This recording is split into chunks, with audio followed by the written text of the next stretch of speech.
it's very important for entrepreneurs to be realistic, that there's a 70% chance that the whole thing will fail. Then that kind of relieves the pressure of self-doubt. I mean, it's sort of like, I don't have any doubt about whether we're going to fail. That's the likely outcome.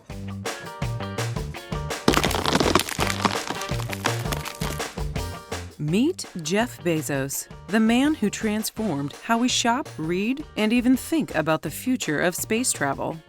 He knocked Bill Gates from the coveted spot of the richest man in the world and held that positions for many years since then.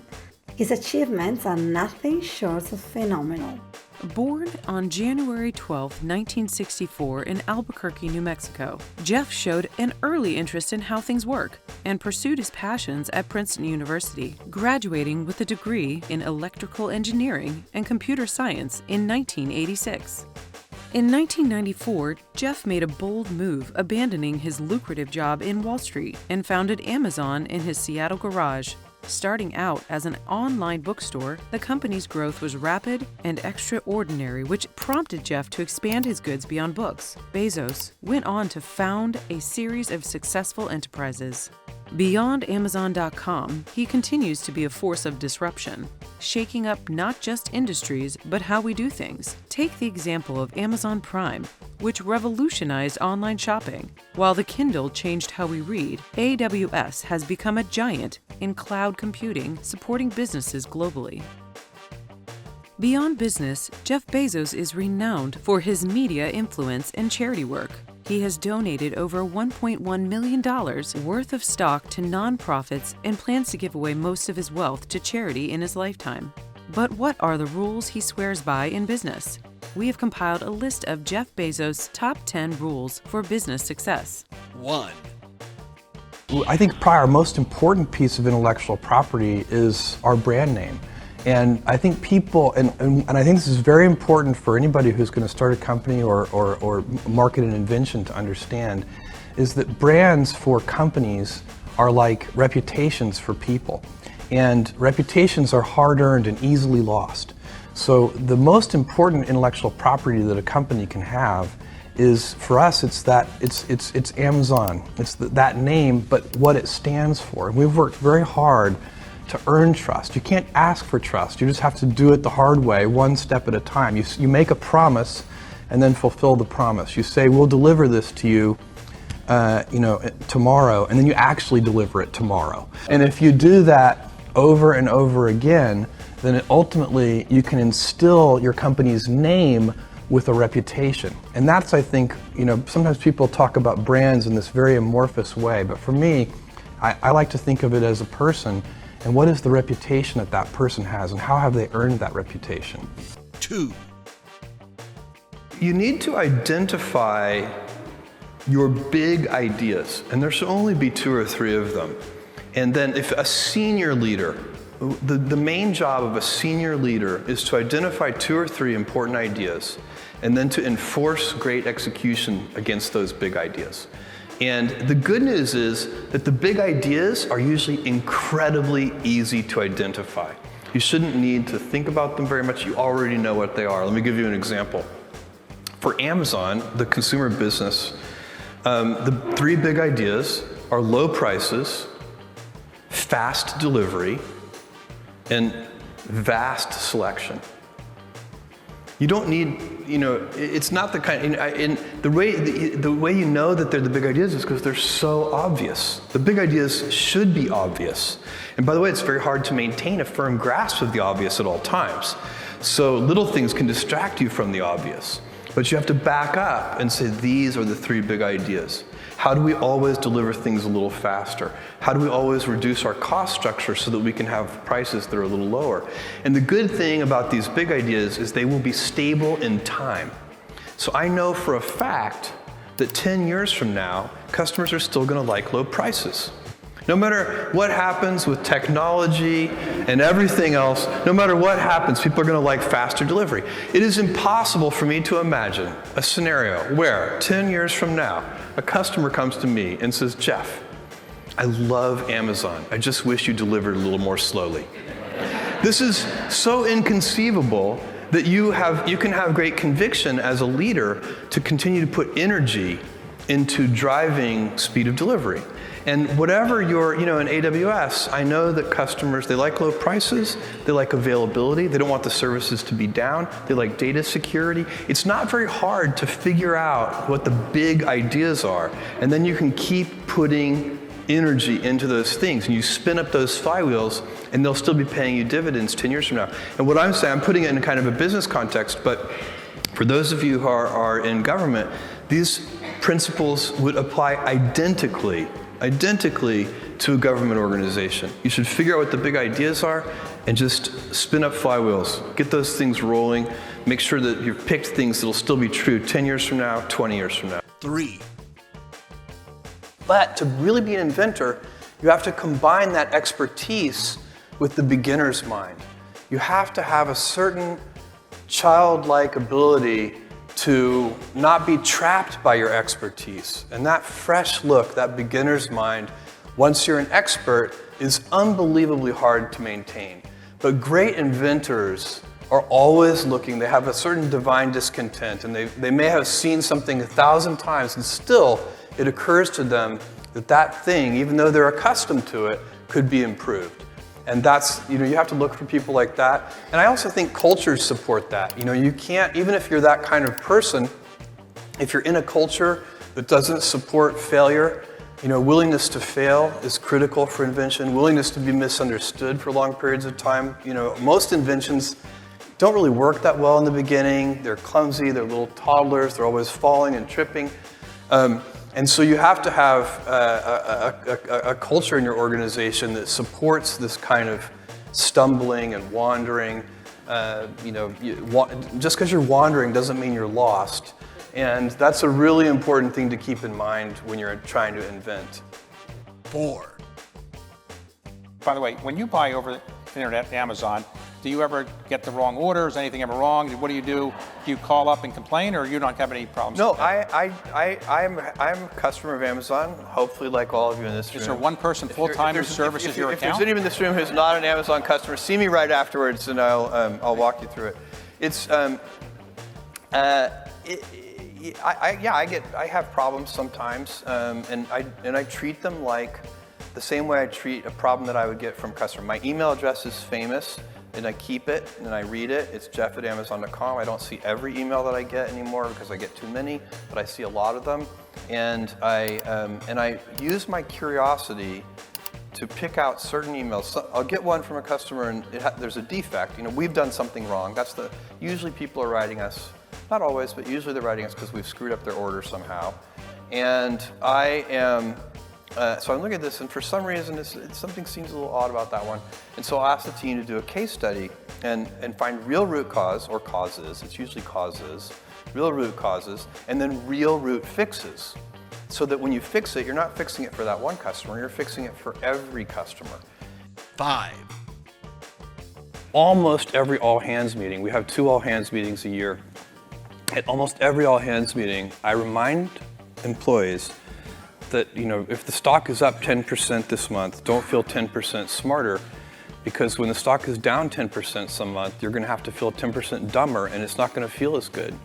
And so it's ownership is we give most of our compensation is done in terms of stock compensation, and part and parcel with ownership is a mentality of long-term thinking. Owners think longer term than renters do. So I have a friend who rented his house to some tenants, and instead of getting a Christmas tree stand at Christmas, they just nailed the Christmas tree into the hardwood floors of the house. No owner would ever do that. And but sometimes that's a bad tenant. They're good tenants, but that's a bad tenant, and it's because this is the same old thing about nobody ever washed a rental car, and you take better care of the things that you own, but one of the responsibilities of ownership, and definitely deep inside the Amazon culture, is to think about the fundamentals of the business and not the daily fluctuations in the stock price. There's no information in it. 6. go about establishing that work-life balance that everybody, talks about and thinks about? You've got, you live a big life, right? And how do you I get this balance question it? a lot. I get it. I teach senior executive kind of leadership classes at Amazon for our most senior execs, and I also teach, or not teach, but I also speak to interns, so kind of all across the spectrum. And I get this question about work-life balance all the time from both ends of the spectrum. And my view is I don't even like the phrase work-life balance. I think it's misleading. I like the phrase work-life harmony, because I know that if I am energized at work, happy at work, feeling like I'm adding value, part of a team, whatever energizes you, that makes me better at home. It makes me a better husband, a better father, and likewise, if I'm happy at home, it makes me a better employee, a better boss, all the things. It's not primarily about, there may be crunch periods where it's about the number of hours in the week, but that's not the real thing. Usually it's about, do you have energy? And is your work depriving you of energy, or is your work generating energy for you? And there are people, everybody in this room knows people who fall into these two camps. You're in a meeting and the person comes in the room. Some people come into the meeting and they add energy to the meeting. Other people come into the meeting and the whole meeting just deflates. And those people they drain energy from the meeting. And you have to decide which of those kinds of people you're gonna be. Are you gonna add energy? And the same thing at home. And the same thing at home. And it's a wheel, it's a cycle, it's a flywheel, it's a circle, it's not a balance. Because a balance, that's why that metaphor is so dangerous, because it implies there's a strict trade-off. And you could be out of work, have all the time for your family in the world, but really depressed and demoralized about your work situation, and your family wouldn't want to be anywhere near you. They would wish you would take a vacation from them.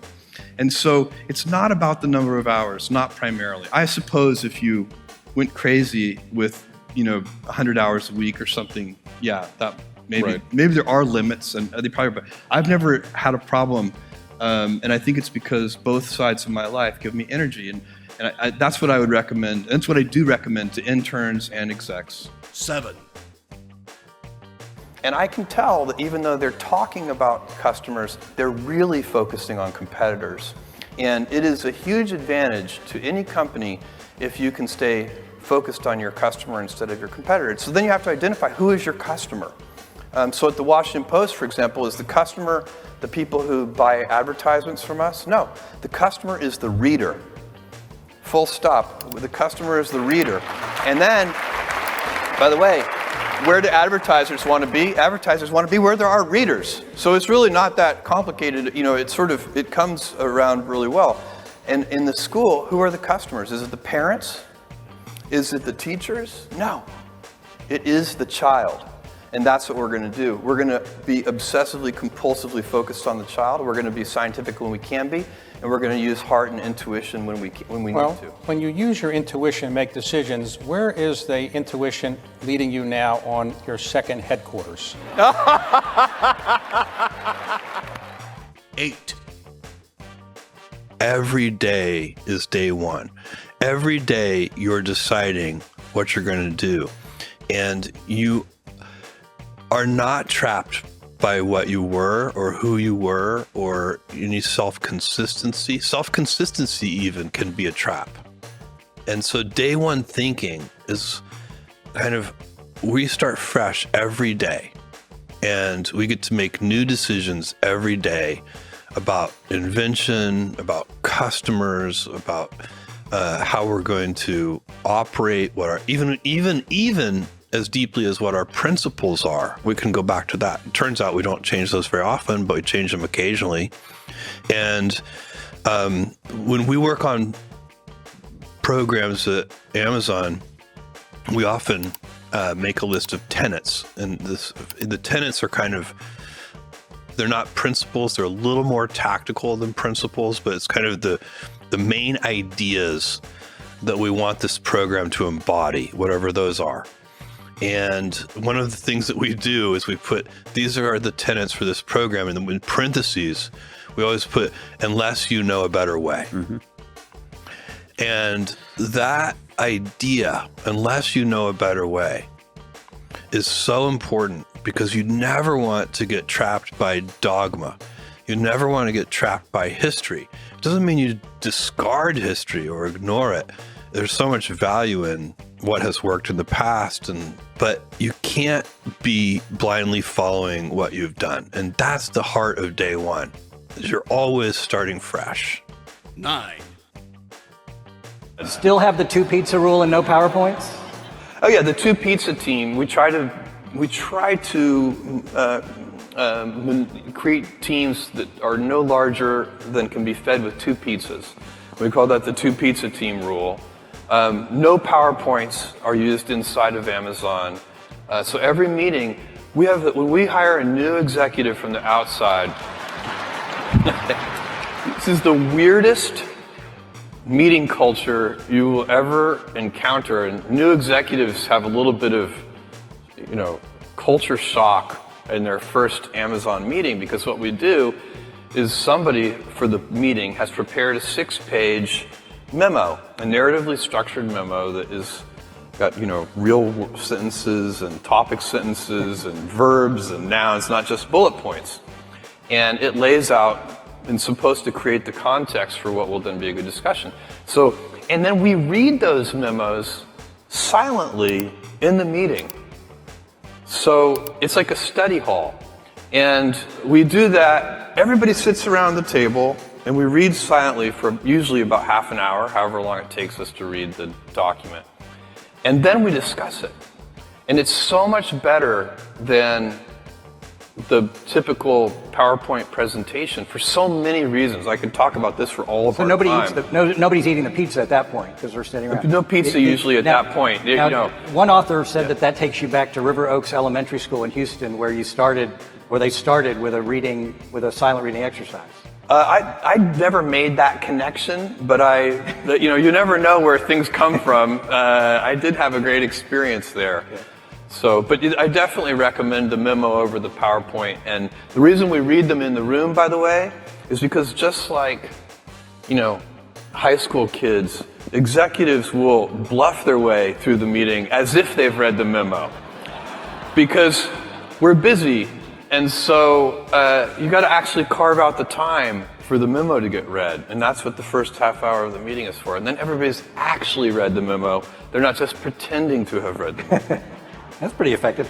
10, I often tell people that I work with, if you can get, because people have very high standards for how they want their work life to be, and I said, look, if you can get your work life to be where you enjoy half of it, that is amazing, because very few people ever achieve that, because the truth is everything comes with overhead.